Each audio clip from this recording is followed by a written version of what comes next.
Good morning.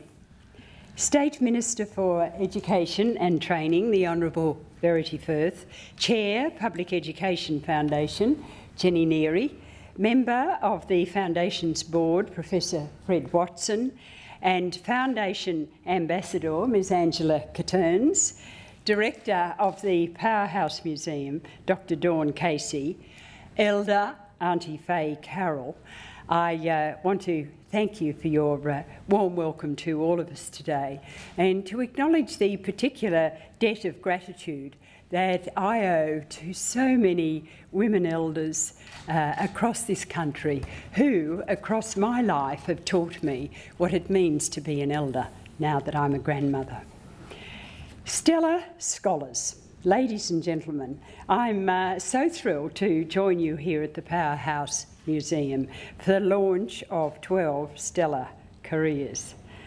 I love the vibrancy, the energy, the creativity of this place, walking in here again and feeling that in every step one takes through the building, what you offer people of all ages and all interests, how welcoming and encouraging you are with young people. I'm filled with admiration for the way you reach out particularly to little ones. This is a place where children are truly welcomed, intellectually energised, a place for thinking and questioning. I've enjoyed visits here with my grandchildren so much, and I can see how it stimulates their minds. I was told that your director was asked once what exhibit she would most love to display. She replied, a piece of moon rock, because the story about reaching out and travelling to the moon is such an incredible one. It was impossible, but people did it. Nothing is possible if you put your mind to it, she said. Stellar scholars, that's a message for you. And I would suggest, close enough to a guarantee that if you pick up any moon rock in your astral travels, Dr Casey will find a glass cabinet for it. Friends, I want to express my praise and admiration for the work and commitment of the Public Education Foundation, whose board and members, with the assistance and support of the New South Wales Government, have, in only 12 months since inception, made a positive difference to the lives and future careers of many young people excelling in public education. These stellar scholarships for young women who've demonstrated aptitude, motivation and high standards in their secondary science studies, they flag exciting opportunities for scholars here today and new pathways engaging girls with the study of science, showing them its possibilities and rewards in the field and the cosmos, and encouraging you to follow your bent. Take it up with gutso. This is a determined plug for more women in science.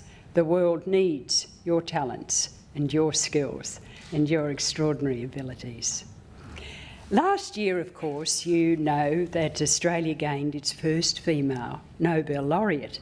Professor Elizabeth Blackburn was awarded the 2009 Nobel Prize for Physiology and Medicine, and earlier this month was invested with the companion of the Order of Australia for her eminent service to science. As I put the beautiful ribbon and the medal around her neck, I felt my heart skip with awe and wonder. How the world has changed for girls, I reflected.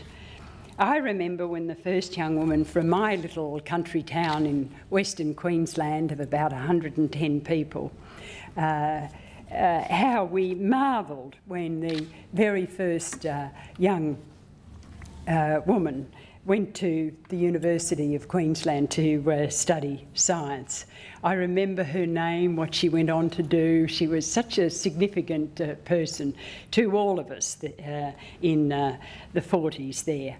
And then in 1960, when I started university myself, there was one woman professor on the whole of the campus, 12,000 students there then, Professor Dorothy Hill, a distinguished geologist. And I remember the way she fulfilled my expectations of a blue stocking, the sort of person I wanted to be. And we all admired her from afar. I could never have imagined that one day I would be meeting an Australian woman Nobel Prize winner in science. Professor Blackburn has been described as having her feet on the ground and her head in the laboratory. She herself has said that she was discouraged early by those who thought nice girls don't do science. Professor Doherty, who has previously shared the same prize, says she's much more than a nice girl. A star, in fact, and identifiably Australian. An all-round admirable person with an impeccable scientific record and academic pedigree. And she must stand as the most wonderful role model that you could possibly have. Late last year, I gave a talk at the University of Melbourne on the evolution of women's participation in higher education in this country.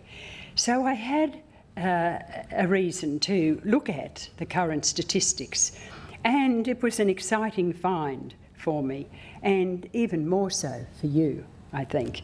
The striking progress women have made in the decade since 1998 in the study of pure science and agricultural and environmental sciences.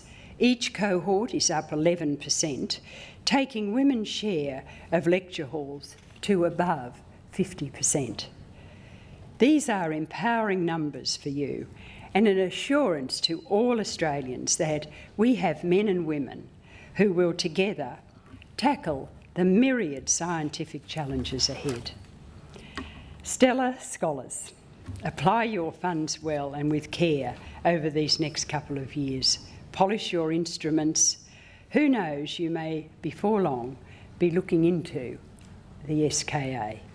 If Australia wins its bid to host the bee's knees in radio telescopes at the marvellous Murchison Observatory in the pristine radio-quiet environs of the Midwest of Western Australia, and cherish your time at our Sydney Observatory just a few steps away. Young women, I give you my greatest encouragement and I wish you every success. Thank you, ladies and gentlemen.